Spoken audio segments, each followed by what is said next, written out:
இரட்டை குழந்தைகள், ஒரு பெண் ஒரு ஆண். ஆனால் முதலில் பிறந்த ஆண் குழந்தையை இவளது தந்தை வேறு யாருக்கோ கொடுத்து விட்டார். இவளது மகளை யாருக்கும் தரவிட மாட்டேன் என்று அழாத குறையாக மன்றாடி அவளை காப்பாற்றியிருந்தாள். அதன் பிறகு கல்கிக்கு உடல்நிலை சரியில்லாமல் போனாலும் விரைவில் அதிலிருந்து குணமாகிவிட்டிருந்தாள். அடுத்த 18 மணி நேரத்தில் அவர்கள் சென்னை விமான நிலையத்தை வந்து அடைந்திருந்தனர். ரக்ஷிதாவை பெட்டி மேல் அமர வைத்தவாறு தள்ளி கொண்டு வர அவளது தொலைபேசியை இயக்கினாள். கல்கி போனை ஆன் செய்த அடுத்த நொடி ஒரு எண்ணிலிருந்து அவளுக்கு அழைப்பு வந்தது. அதை ஏற்று காதில் வைத்தாள் கல்கி. எதிரில் "பாத்து கவனமாயிரு" என்று ஒரு குரல் பதட்டத்துடன் அதே நேரம் கூர்மையாகவும் கேட்டது. அதற்கு கல்கி பதட்டமே அடையாமல் "எதுக்கு?" என்று பதில் கேள்வி கேட்டாள்.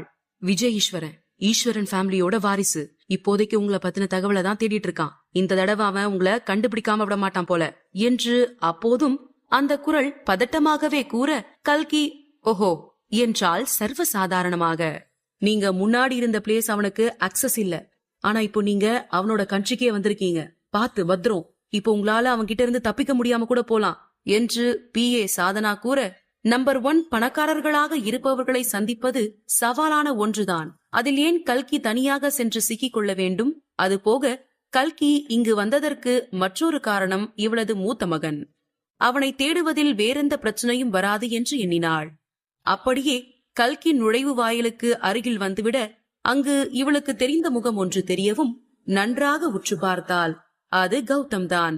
கௌதமை இவ்வளவு சீக்கிரம் மீண்டும் பார்ப்போம் என்று கல்கி நினைத்திருக்கவில்லை. அதிர்ச்சியுடன் தொலைபேசி அணைத்து பாக்கெட்டுக்குள் திணித்தவள் நடக்க ஆரம்பித்தாள். கௌதம் அவனுக்கு அருகில் நின்றிருந்த செக்ரட்டரியிடம் "எப்போ வருவா?" என்று கோபமாக கேட்டான். "பொறுமையா இருங்க சார், அவங்க வருவாங்க. அதான் தாத்தா பொறுமையா இருக்க சொல்லிருக்காங்கல்ல" என்று அறிவுரை கூறியவனை பார்த்து முறைத்துவிட்டு, "என்னோட நேரண்டா. அப்பவே அவ அவ்வளோ குண்டா இருந்தா. குழந்தை பிறந்ததுக்கு அப்புறம் கண்டிப்பா இன்னும் குண்டா இருப்பா. அவளெல்லாம் யாருடா கல்யாணம் பண்ணிப்பாங்க" என்று கோபமாக அவளை உருவ கேலி செய்து கொண்டிருந்தான். அதை கல்கி கேட்டுவிட்டாள். அதை அவள் பெரிதாக கண்டு கொண்டது போல் தெரியவில்லை. கடந்த 5 வருடங்களில் பலமுறை இந்த திருமணத்தை நிறுத்துவது பற்றி பேசியிருக்கிறாள். ஆனால் இரு குடும்பமும் அதற்கு ஒப்புக்கொள்ளவில்லை. கௌதம் கல்கிக்காகத்தான் காத்திருந்தான். கல்கியை தேடிக் கொண்டிருந்த நேரம் அவன் எதிரே அப்சரஸ் போன்ற பெண் ஒருத்தி வர அவளை பார்த்தவன் "பா, என்ன அழகுடா, பொண்ணுனா இப்படி இருக்கணும்" என்று மெய்மறந்து கூற அது வேறு யாரும் அல்ல, கல்கியேதான். கல்கி கடந்து போக அவன் திரும்பி பார்த்தான். கல்கியை அவனுக்கு அடையாளம் தெரியவில்லை.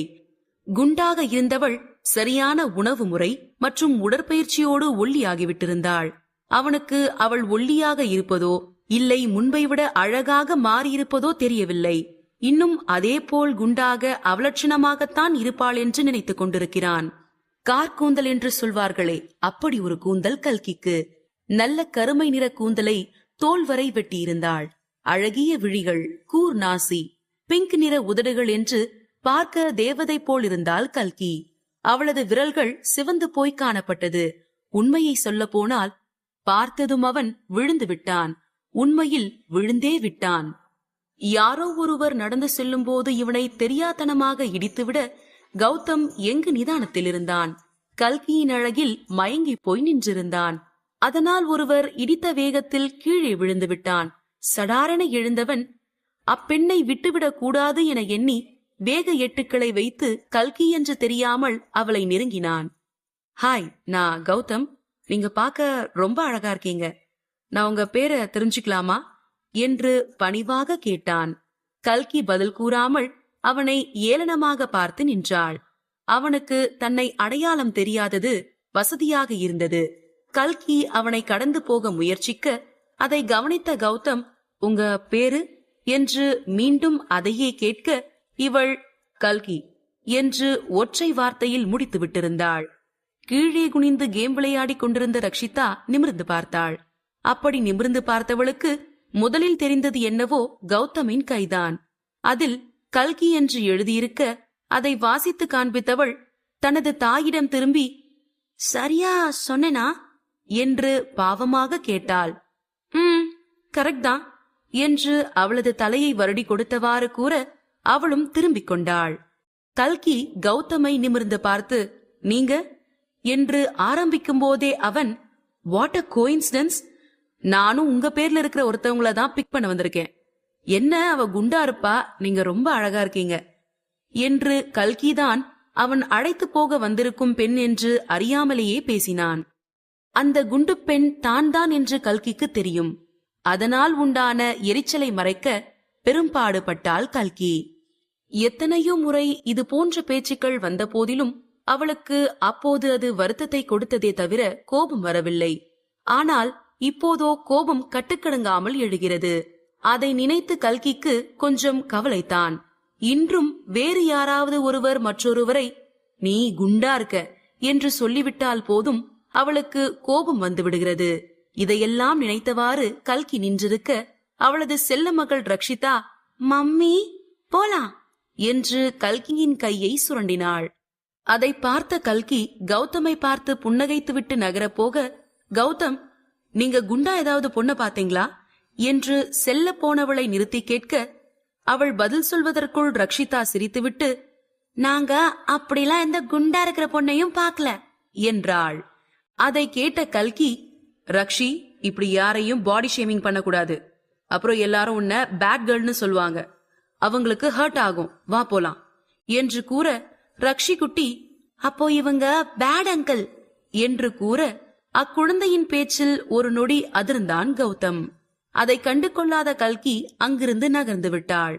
அதை பார்த்த கௌதம் கல்கியின் பின்னாலேயே செல்ல முயல, அவனுக்கு அருகிலிருந்த செக்ரட்டரி கௌதமின் கைகளை பிடித்து தடுத்தான். அதை பார்த்த கௌதம், எனக்கு எதிரி வெளியிலிருந்தெல்லாம் வர வேணாம், நீயே போதும் என்று முகத்தை கடுகடுவென வைத்துக் கொண்டே கூறினான். அவன் கவலை அவனுக்கு.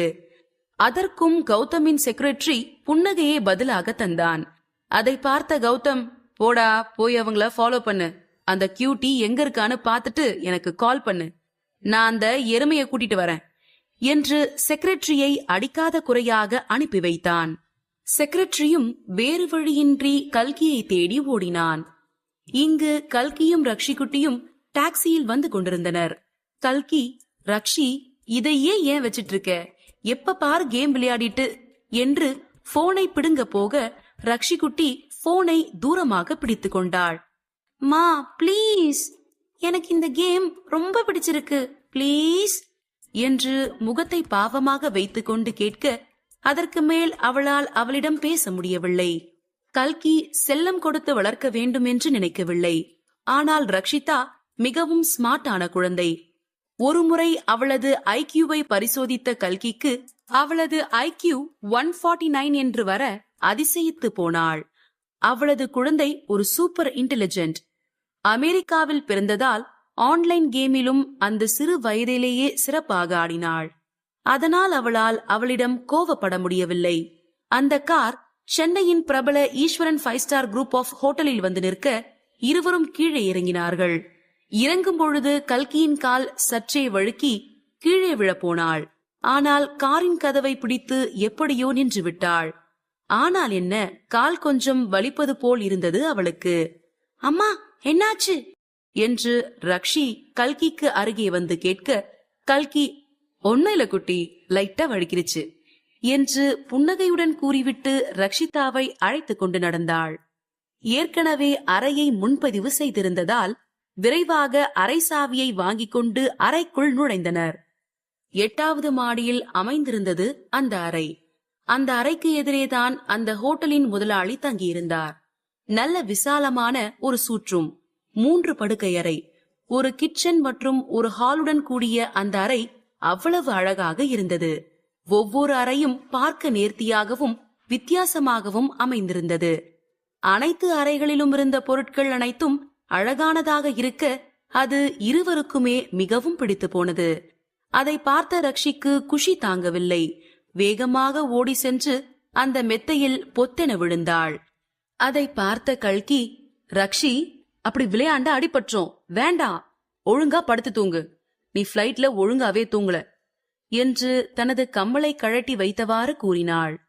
பரவாயில்லம்மா, இந்த பெட் எனக்கு ரொம்ப பிடிச்சிருக்கு என்று அதில் ஏறி குதித்து கொண்டே கூறியவளை பார்த்து முறைக்க மட்டும் தான் முடிந்தது கல்கியாள். அவளாவது சந்தோஷமாக இருக்கட்டுமே என்று நினைத்தவள் எதுவும் சொல்லாமல் துணியை எடுத்துக்கொண்டு குளியலறைக்குள் நுழைந்து கொண்டாள். கல்கி குளியலறைக்குள் நுழைந்ததும் ரக்ஷி வீடியோ கேம்ஸ் விளையாட ஆரம்பித்து விட்டாள். அதே நேரம் கல்கியின் போன் அடிக்க ரக்ஷி அதை கண்டு கொள்ளாமல் அமர்ந்திருந்தாள். போன் அடிக்கும் சப்தம் குளியலறைக்குள் இருந்த கல்கிக்கு கேட்டுவிட்டது போலும். ரக்ஷி, அந்த போனு தான் எட என்று குளியலறைக்குள்ளிருந்து கத்தினாள். அதெல்லாம் எங்கே ரக்ஷி குட்டியின் காதில் விழுந்தது. மும்முரமாக கேம் விளையாடிக் கொண்டிருந்தாள் அவள். சிறிது நேரத்தில் அந்த காலும் கட்டாகிவிட குளியலறைக்குள்ளிருந்து துண்டை மட்டும் கட்டிக்கொண்டு வெளியே வந்த கல்கியோ தனது மகளை கோபமாக பார்த்து முறைத்தபடி நின்றாள். ஆனால் ரக்ஷிக்கு கல்கி வந்ததோ இல்லை இவளை பார்த்து முறைத்ததோ தெரியாது. அதனால் சாவகாசமாக அமர்ந்து போன் நோண்டிக் கொண்டிருக்க கல்கி கோபமாக அருகிலிருந்த தலையணையை ரக்ஷியின் மேல் விட்டெறிந்துவிட்டு தனது போனை எடுத்து யார் அழைத்திருப்பது என்று பார்த்தாள். அது அவளது தந்தைதான்.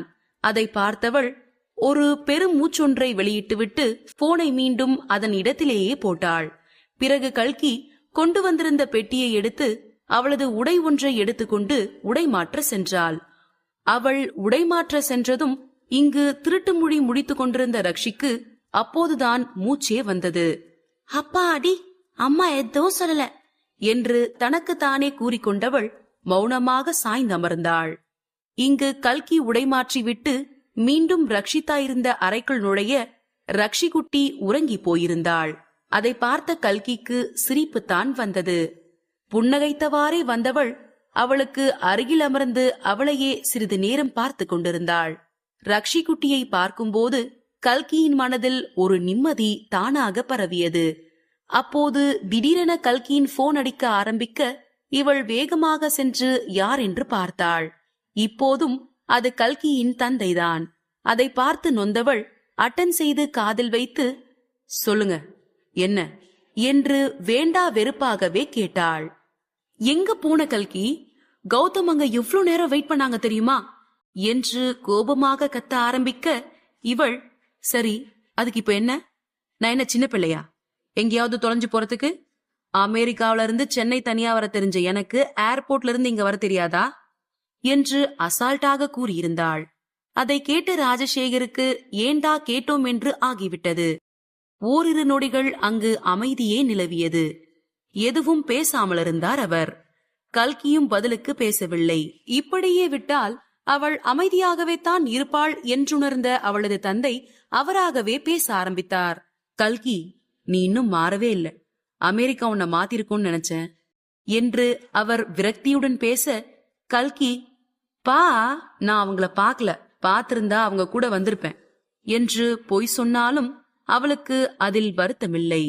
சரி அதை விடு, உன்கிட்ட நிறைய பேசணும், எப்போ வீட்டுக்கு வர என்று கேட்க கல்கி வர என்று மட்டும் கூறிவிட்டு வைத்து விட்டாள். என்னதான் வரேன் என்று கூறிவிட்டிருந்தாலும் போகலாமா வேண்டாமா என்று யோசித்துக் கொண்டே அமர்ந்திருந்தாள். சரி எத்தனை நேரம்தான் அறைக்குள்ளேயே இருப்பதென்று நினைத்து அறையை விட்டு வெளியே வந்தாள். கல்கி வெளியே வரவும் எதிர் பிரசிடென்ஷியல் சூட் அறையின் தூணின் அருகே ஒரு குரங்கு குள்ளாயை மூக்கு வரை அணிந்திருந்த 5 வயது ஆண் குழந்தை படிக்கட்டின் அருகே திருதிருவென முடித்தபடி நின்றிருக்க அதை கவனித்த கல்கி சுற்றும் முற்றும் பார்த்துவிட்டு, யார் நீங்க இங்க தனியா நின்னுட்டு இருக்கீங்க என்று கேட்டவளை அந்த குழந்தை பதில் கூறாமல் கல்கியின் முகத்தையே பார்த்தது. உங்களுக்கு தமிழ் தெரியுமா? மீண்டும் கல்கி கேட்க பதில் ஏதும் கூறாமல் அவளையே பார்த்தது. தடார் என்ற கதவு திறக்கும் சத்தம் கேட்டதும் அந்த குழந்தை கல்கியை பட்டென்று கட்டிக்கொண்டது.